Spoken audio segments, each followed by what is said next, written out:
Australia ప్రధాని Antony ఆల్బనీసు ఒక సమావేశంలో మాట్లాడుతూ ఇరాన్‌కి అంటే ఇరాన్ యుద్ధంలో అమెరికాకి మేము కూడా సపోర్ట్ చేశాం. ఎందుకు? ఇరాన్ దగ్గర అణ్వాయుధాలు ఉండకూడదు. తన పొరుగు దేశాలకి ఎటువంటి ముప్పు రాకూడదు. అదే కదా! ఇప్పుడు అణ్వాయుధాలు లేవంటున్నారు కదా! అణ్వాయుధాలు నిర్వీర్యం చేసామంది అమెరికా. ఇజ్రాయెల్ కూడా అదే విషయం చెప్పింది. ఇక్కడ సైనిక స్థావరాలను కూడా నాశనం చేశారు. ఇరాన్‌కి చెందినటువంటివి. ఇంకా ముగింపు అంటున్నారు. ఇంకేముందని ముగింపు?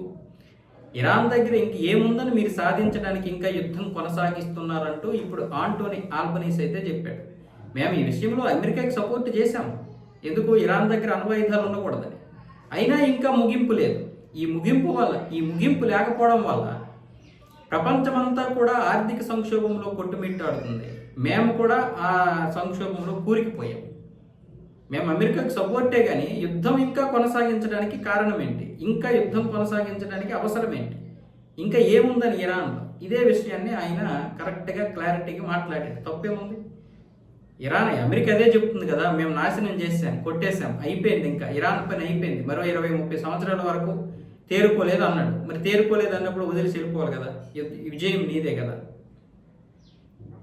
మరి అందరూ అదే ప్రశ్నిస్తున్నారు. కానీ ట్రంప్కి తెలుసు ఈ యుద్ధంలో ఇరాన్కి చాలా భారీ నష్టం ఏర్పడుతుంది, కానీ ఓడిపోవడం అయితే లేదు. ఇంకా ఆ ఓటమిని అమెరికా ఒప్పుకోలేదు.